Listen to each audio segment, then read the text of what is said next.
ก่อนเชื่อสิ่งใดให้พิสูจน์ก่อนพูดให้ยั้งคิดวินิจฉัยก่อนทำกิจการงานใด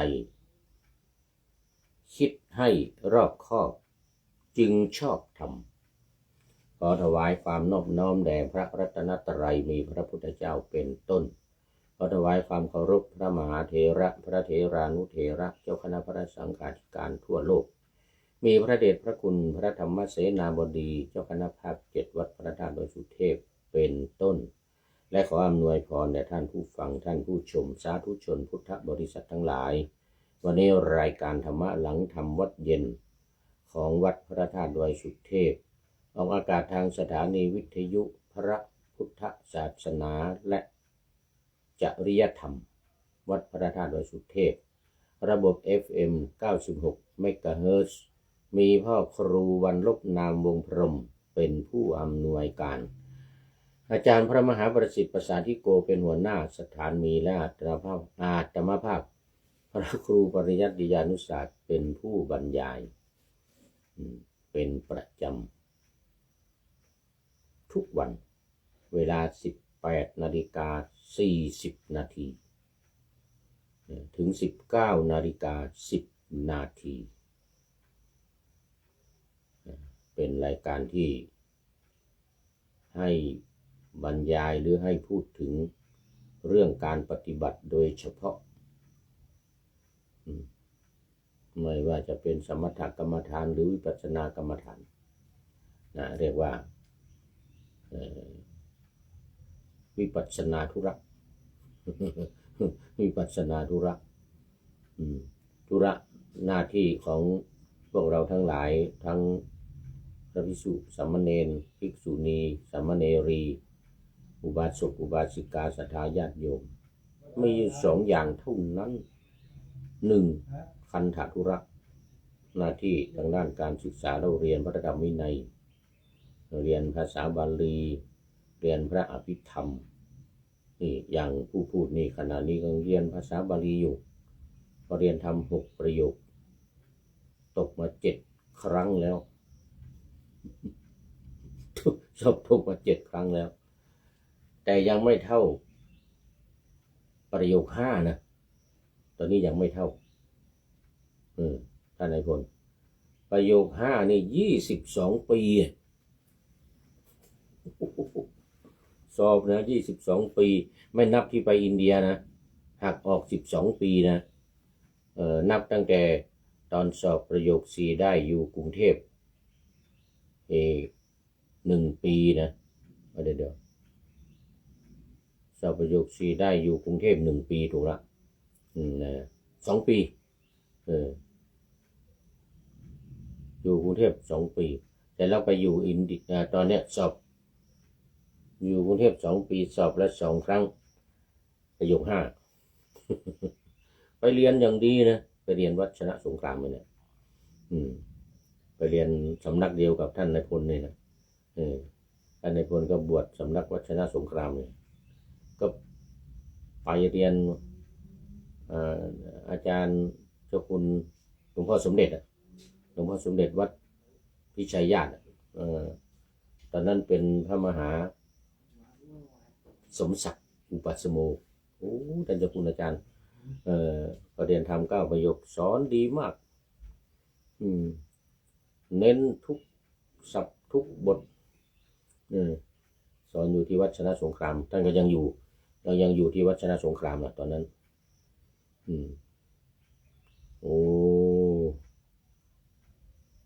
ปรากฏว่าสอบตกเสร็จแล้วก็ไปอยู่อินเดีย12 ปีกลับมานับตั้งแต่กลับมาจากประเทศอินเดียนะปี2536 2537ก็เริ่มสอบ22 ปีมาได้ประโยค5นี่เมื่อปี2559นี่เองเมื่อปี2559เนี่ยจาก2560เดี๋ยว2537 ถึง 2559 22 ปีแต่ว่ามันเรียนบ้างไม่เรียนบ้างนะแต่ไปสอบทุกปีเพราะว่าทำงานอยู่เป็นอาจารย์สอนมหาวิทยาลัยมจรทำงานคณะสงฆ์อำเภอเมืองเชียงใหม่ก็ไม่ทิ้งไปสอบทุกปีจนปีสุดท้ายนี่ไปเข้าไปกราบท่านไปเยี่ยมสนามสอบที่วัดโพท่านเจ้าคุณพระเดชพระคุณหลวงพ่อพระวิสุทธิวงศาจารย์เจ้าคณะใหญ่หนเหนือ ไปเยี่ยมสนามสอบที่วัดโพเราสอบเสร็จแล้วออกมาแล้วก็ไปกราบท่านพระครูมาสอบทำไมนี่ว่างั้นหลวงพ่อเจ้าคุณหลวงพ่อเจ้าคุณวิสุทธิวงศาจารย์เขาบอกมาสอบจะยังไงเป็นไงไม่เป็นไรก็ขอพระเดชพระคุณอำนวยอวยพรให้ เอาโชคดีเหมือนกันนะ ได้จริงๆเนี่ยปีนั้นน่ะโอ้โหไม่น่าเป็นไปได้หลวงพ่ออวยพรให้หลวงพ่อเจ้าคณะใหญ่หนเหนือนะครับหลวงพ่อวิสุทธิวงศาจารย์วัดปากน้ำอำนวยอวยพรให้นะได้สอบได้ปีนั้นปีที่22 22 ปีจากนั้นมาถึงตอนนี้9 ปี9 ปีสอบไป7 ครั้งเพราะว่า2 ปีหลังไม่ได้สอบไปอยู่ต่างประเทศไปอยู่อังกฤษไปอยู่อะไรไอร์แลนด์แล้วก็ปีที่แล้วนี่ไปอยู่เยอรมันกับเอสโตเนียมาสอบทันเลยมาสอบทัน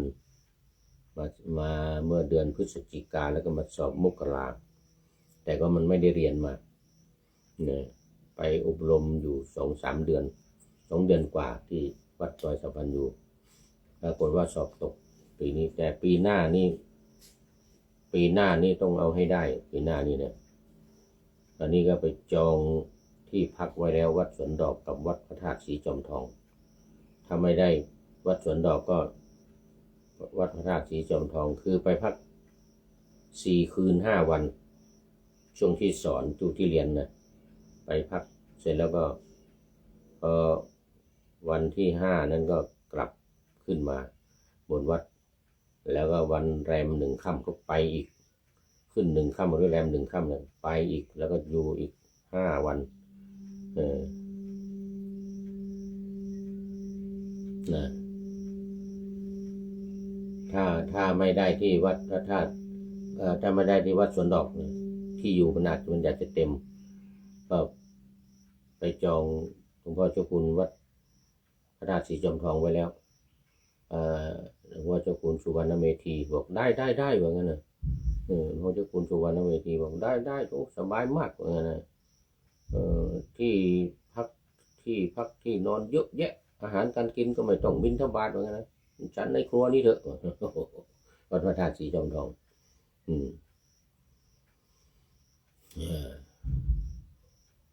แต่ถ้าได้พักมีห้องพักที่วัดสวนดอกก็พักที่นี่ท่านอาจารย์พระมหาประจักษ์เรียนธรรม9 ประโยคสอนแล้วก็แปลกลับนี่หลวงพ่อเจ้าคุณราชรองเจ้าคณะจังหวัดเชียงใหม่วัดสวนดอกสอนแล้วก็นู่นพระธาตุสีจอมทองนี่ท่านอาจารย์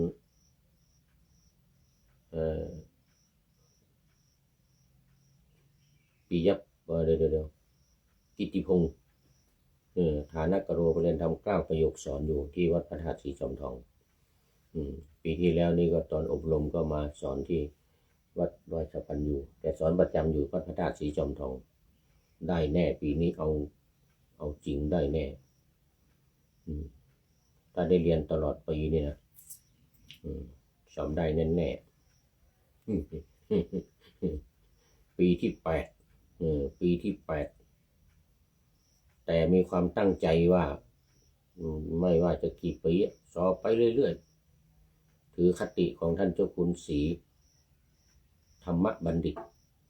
ปรริยนธรรม9 ประโยคสมัยก่อนไปเป็นเจ้าอาวาสวัดฝายหินเนี่ยมาเป็นเจ้าวาดวัดฝายหินเนี่ยถึงปี2530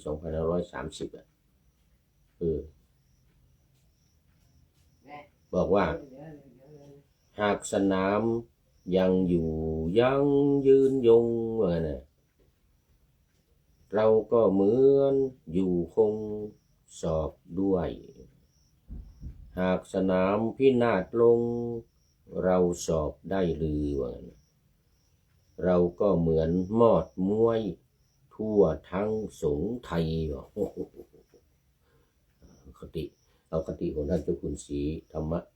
บัณฑิตปรริยนธรรม9 ประโยคท่านอาจารย์มหาน้อมอาจารย์มหาน้อมปรริยนธรรม9 ประโยคนี่นะสมัยก่อนเป็นสามเณรมาสอบที่วัดพระสิงห์เจ้าคุณมหาน้อมนี่ก็ให้โอวาทในวิหารหลวงวัดพระสิงห์นะนี่จำได้แม่นยำหากสนามยังอยู่ยังยืนยงเนี่ยนะไปพูดที่ไหนเปิดสอบบาลีเนี่ยจะเอาอันนี้แหละอันนี้แหละว่าเนี่ยทุกครั้งท่านเจ้าคุณศรีเนี่ยท่านเจ้าคุณศรีท่านมหาน้อมปรริยนธรรม9 ประโยคหากสนามยังอยู่ยังยืนยงเราก็เหมือนอยู่คงสอบได้หากสนามพินาศลงเราสอบได้ลือเราก็เหมือนมอดมวยทั่วทั้งสงไทยสุดยอดเลยสุดยอดเลยท่านเจ้าคุณศรีธรรมบัณฑิตเนี่ยเราก็เลยสอบมันทุกปีได้เรียนไม่ได้เรียนก็สอบบอกท่านอาจารย์มหาสกุลไว้ขอส่งชื่อสอบปีนี้ก็ถ้าไปอยู่ประเทศญี่ปุ่นนะก็จะกลับมาสอบเพราะว่ามันกลับมาได้วีซ่ามันเป็นมันที่พ้นวีซ่ากลับมาได้แต่กลับมาสอบเอาหนังสือไปเรียนด้วยแล้วตอนนี้พระเดชพระคุณหลวงพ่อจะให้ไปเฝ้าวัดที่เยอรมันอีกละ3 เดือน3 เดือนจากเยอรมัน3 เดือนแล้วก็ไปญี่ปุ่นไปอยู่ญี่ปุ่นถึงเดือนอาจจะเดือนพฤศจิกาธันวาก็จะกลับมาหรือมามกราโน่นเลยก็ได้มาตอนสอบเลยเอาดูโอกาสก่อนมาอบรมที่ดอยสัปปัญญูอีกสัก1-2 เดือนก็ดีมาพฤศจิกาสอบมกรานี่หน้าที่คันธทุระการศึกษาเราเรียนตอนนี้ขอต้อนรับพระเดชพระคุณหลวงพ่อสุทธิสงึมรำเป็นมัชเชกัลยาณังอีกแล้วเป็นผู้มีความงามในท่ามกลางเพราะตอนนี้ใกล้จะหมดเวลาแล้วได้ครึ่งพอดีเลยครึ่งทางมีความงามในท่ามกลางก็คือศีลบริสุทธิ์เดี๋ยวคุณหลวงพ่อให้ความเมตตาต่อผู้พูดเป็นอย่างยิ่งวันนี้นึกว่าจะพูดให้ผีฟังเลยนะพูดให้ผีฟังพระเดชพระคุณหลวงพ่อเข้ามาเป็นมัชเชกัลยาณังเลยเป็นมีความงามในท่ามกลางก็มาด้วยหัวใจสีชมพูเหมือนเดิมสีวันเกิดของผู้พูดกราบขอบพระคุณหลวงพ่อเป็นอย่างยิ่งให้ความเมตตาให้ความอนุเคราะห์ให้ความให้กำลังใจแล้วก็อวยพรวันเกิดวันอังคารสีชมพูมาวันอังคารดีใจหลวงพ่อครับผมด ดีใจเป็นอย่างยิ่งนะที่หลวงพ่ออำนวยอวยพรให้ในท่ามกลางเรียกว่างามในท่ามกลาง มาเข้าสู่เนื้อหาสาระเลยนี้เนี่ยครึ่งรายการแล้วยังไม่ได้ ไม่ได้ธรรมะเลยก่อนจะธรรมะนี้ก็ประชาสัมพันธ์อีกหน่อยนี่วันกตัญญูของวัดป่าแดงมหาวิหารเนื่องในวันคล้ายวันเกิดขออภัยคล้ายวันเกิดของพระเดชพระคุณหลวงพ่อพระครูโคสิตปริยัตยาภรณ์ครบอายุวัฒนมงคล76 ปีโอ้อายุยืนในวันที่26 พฤษภาคมที่ถึงนี้ 9 นาฬิกาเป็นต้นไปเจริญพุทธมนต์สืบชะตาหลวงเชิญชวนญาติโยมสาธุชนผู้เคารพนับถือรู้จักคุ้นเคยตลอดถึงศรัทธาญาติโยมวัดป่าแดงทุกคนวัดฝายหินวัดตำเปิงวัดอุโมงค์แถวใกล้ๆในอำเภอในตำบลสุเทพแล้วก็อำเภอเมืองเชียงใหม่และอำเภอลี้จังหวัดลำพูนโดยทั่วถึงกันนู่นวัดบ้านกลางตำบลลี้หลวงอำเภอลี้จังหวัดลำพูนเป็นบ้านเกิดของพระเดชพระคุณหลวงพ่อพระครูโคสิตปริยัตยาภรณ์เมื่อต้นปีมานี้ก็ไปเมื่อเดือนกุมภามาเนี่ยหลังจากสอบเสร็จก็ไปเยี่ยมโยมแม่ของท่านพระครูโคสิตปริยัตยาภรณ์มาแล้วไปนอนที่วัดบ้านกลางนั่นนะ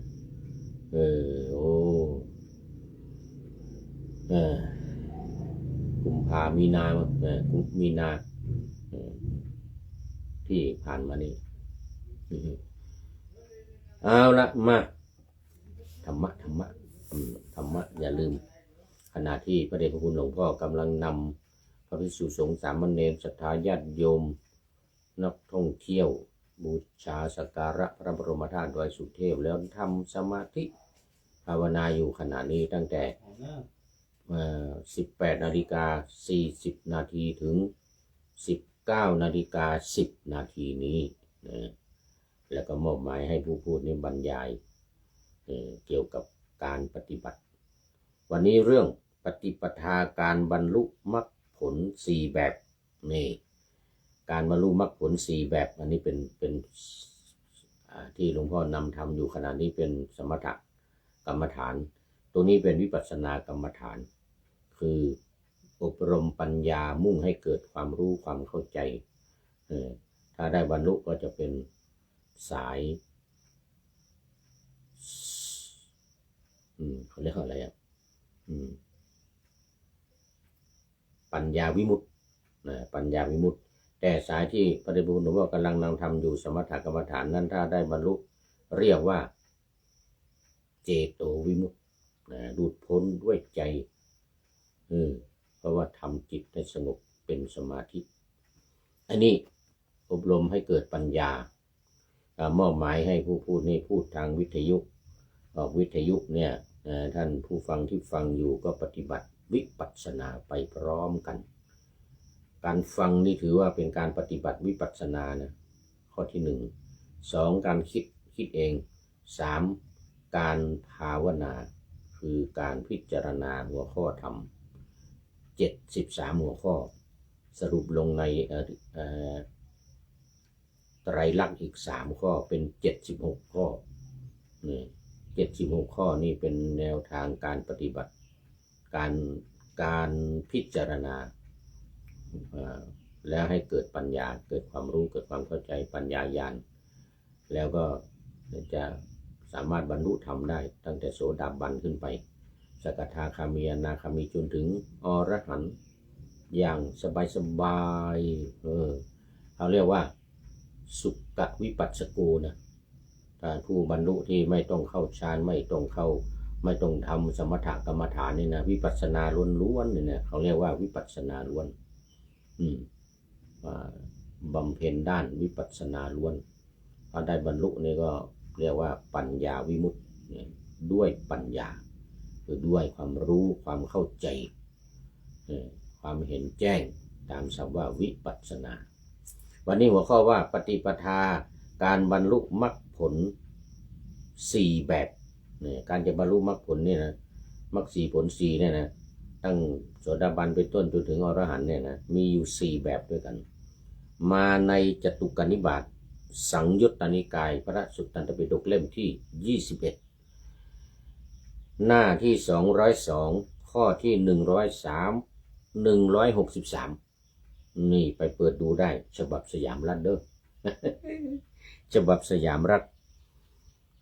เนื่องจากว่าหนังสือพุทธวจนะหมวดธรรมของท่านอาจารย์คึกฤทธิ์โสติพาโลพร้อมกับทีมงานได้นำมาลงไว้ในหนังสือที่ว่าเปิดธรรมที่ถูกปิดเรื่องสมถะและวิปัสสนาโดยเฉพาะเลยธรรมะที่นำมารวบรวมนำมาเนี่ยเป็นเรื่องของการปฏิบัติโดยเฉพาะเลยอันนี้ปฏิปทาก็คือการปฏิบัติแนวทางการปฏิบัติการบรรลุมรรคผล4มีอยู่4แบบด้วยกันอะไรบ้างภิกษุทั้งหลายปฏิปทา4ประการนี้แล4ประการเป็นไฉนคือภิกษุทั้งหลายทุกขาปฏิปทาทันทาพิญญาปฏิบัติลำบากรู้ได้ช้ารู้ได้ช้าอันนี้1ปฏิบัติแบบลำบาก2ทุกขาปฏิปทาขิปปาพิญญาปฏิบัติลำบากแต่รู้ได้เร็ว3สุขาปฏิปทาทันทาพิญญาปฏิบัติสบายเหมือนที่ว่าเมื่อกี้เนี่ยแบบวิปัสสนาเนี่ยไม่ต้องลำบากถ้าสมถะนี่ลำบากนะโอ้โหต้องอาศัยความสงบเสงี่ยมอาศัยที่สงบสงัดในถ้ำในป่าในภูเขาในอะไรเรือนว่างอะไรอย่างนี้นะให้ที่สงบสงัดแต่วิปัสสนานี้ปฏิบัติง่ายสบายไม่ต้องไปหาที่สงบเสงี่ยมไม่ต้องไปหาเรือนว่างไม่ต้องไปหาภูเขาต้นไม้หรือในถ้ำอะไรอยู่ที่นี่นั่งอยู่ที่นี่ฟังวิทยุอยู่ที่นี่ก็ปฏิบัติวิปัสสนาแล้วโดยการฟังผู้พูดนี่ก็ปฏิบัติอยู่ขณะนี้โดยการฟังเหมือนกันฟังใครฟังตัวเองพูดนี่แหละหูอยู่นี่ หลวงพ่อ หูมันอยู่ใกล้ปากนี่ปากพูดอะไรได้ยินหมดหูได้ยินหมดสองหูนี่เรียกว่าฟังปฏิบัติวิปัสสนาโดยการฟังนี่สุดยอดเป็นอันดับแรกในพระพุทธศาสนาคนที่ได้บรรลุเนี่ยมรรคผล4แบบเนี่ยทั้ง4แบบเนี่ยแบบที่3เนี่ยสุขาปฏิปทาทันทาพิญญาเนี่ยปฏิบัติสบายแต่รู้ได้ช้ามันรู้ได้ช้าหน่อยไม่เป็นไรเพราะว่าบุญญาบารมีของเราสร้างมาน้อยสร้างมาไม่มากก็ค่อยๆฟังไปค่อยรู้ไปแล้วก็มันก็จะรู้อยู่เหมือนกันเนี่ยถึงมันจะรู้ช้าก็ตามรู้ช้าก็ตามแต่ก็ไม่ย่นระย่อไม่ประมาทมีสติมีความเพียรอยู่ตลอดอยู่ตลอดอย่างผู้พูดนี่ทำวิปัสสนาเนี่ย20%ในชีวิตนี่นะสมถะ20เป็น40แล้วก็คันธทุระอีก20เป็น60แล้วก็ธุระส่วนตัวเช่นรับประทานอาหารเนี่ยฉันข้าวอะไรบิณฑบาตนี่นะแล้วก็นอนหลับ3ขับถ่าย4อาบน้ำ4อาบ20%ส่วนวิปัสสนานี่เราเรียกว่าวิปัสสนาภาวะวิปัสสนาธุระเนี่ย40%เนี่ยแบ่งเป็นสมถะ20แบบเป็นวิปัสสนา20เนี่ยอย่างนี้เรียกว่าปฏิบัติสบายๆรู้ได้ช้าข้อที่4สุขาปฏิปทาขิปปาพิญญาปฏิบัติสบายๆรู้ได้เร็วคือปฏิบัติวิปัสสนานี่แหละปฏิบัติแบบสบายๆทุกที่ทุกแห่งทุกหนทุกอิริยาบถยืนเดินนั่งนอนเนี่ย ปฏิบัติได้ทั้งนั้น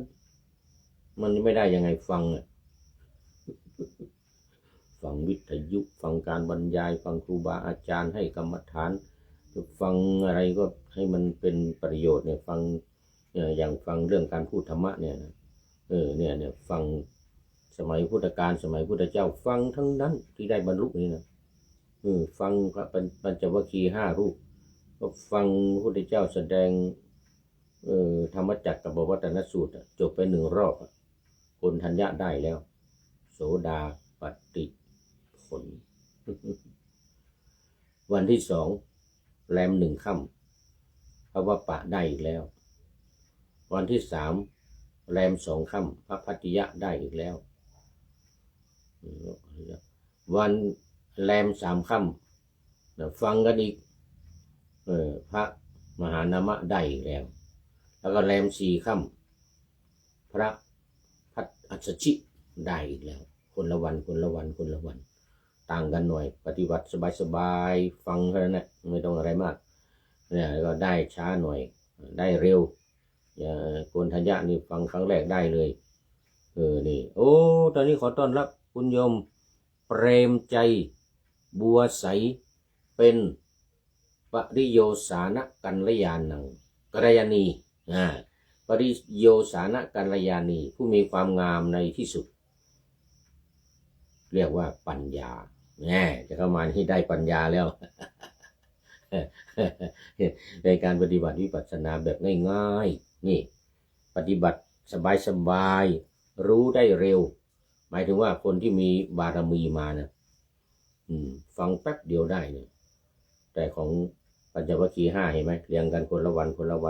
ถึงแรม4 ค่ำก็แรม5 ค่ำพุทธองค์แสดงอนัตตลักษณสูตรเลยปุ๊บบรรลุเป็นพระอรหันต์ทั้ง5 รูปเลยด้วยอนัตตลักษณสูตรนี่ทำอะไรธรรมจักรกับวัตนสูตรเนี่ยเอาเป็นออเดอร์ยังไม่ของจริงเอาทุกวัน4 วันนี่5 วันนี่นะวันพระนะแรมขึ้น15 ค่ำนะแล้วก็แรม1 ค่ำ2 ค่ำ3 ค่ำ4 ค่ำทุกวันธรรมจักรวันที่5อนัตตลักษณสูตรบรรลุเป็นพระอรหันต์เลยทั้ง5 รูปพร้อมกันเลยปัญจวัคคีย์5ปฏิบัติแบบสบายๆนี่สุขาปฏิปทาขิปปาปิญญาเนี่ยนะ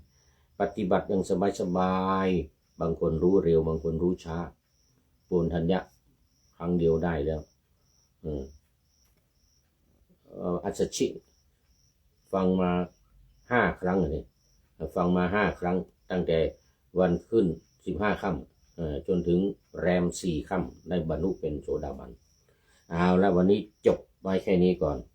ยังมีเนื้อหาที่จะพึงอธิบายเพิ่มเติมนะมีที่จะต้องอธิบายเพิ่มเติมอีกในวันต่อไปโอ้ยังเหลืออีกยาวแต่ละแบบนี้จะมีวิธีการอธิบายเสริมเพิ่มเติมวันนี้หมดเวลาคุณโยมเปรมใจบัวใสเป็นท่านสุดท้ายเขาเรียกว่าปริโยสานกัลยาณี เป็นผู้หญิงปริโยสานกัลยาณีงามในที่สุดเมื่อกี้นี้พระเดชพระคุณหลวงพ่อ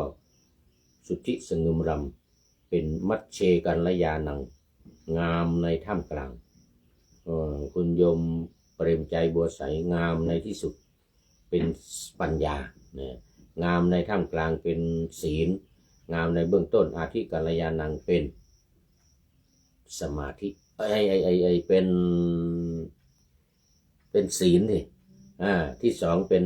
สมาธิที่ 3เป็นปัญญาละโมทนาไว้ณที่นี้มาดูข้อคิดท้ายรายการวันนี้นิดเดียวไม่มากได้จากท่านนายพลนเรศจิตรักของเรานี่เองท่านนายพลบอกว่าก่อนเชื่อสิ่งใดให้พิสูจน์ก่อนพูดให้ยั้งคิดวินิจฉัยก่อนทำกิจการงานใดๆคิดให้รอบคอบจึงชอบการตอนนี้คือหลักความเชื่อในกาลามสูตรนั่นเองและขอขอบคุณและอนุโมทนากับท่านนายพลนเรศ จิตรักไว้ณที่นี้เป็นอย่างยิ่งขออำลาพระราชจากผู้ชมฟังที่เดินยืนนั่งนอนฟังทั้งหลายขอให้มีความสุขใจและกายสดชื่นสบายไปตลอดกาลนำเอาธรรมะไปปฏิบัติเพื่อให้กำจัดทุกข์ใหญ่ภัยพานพ้นเกิดตายในวัฏสงสารบรรลุนิพพานทุกท่านกันเถิดขอเจริญพร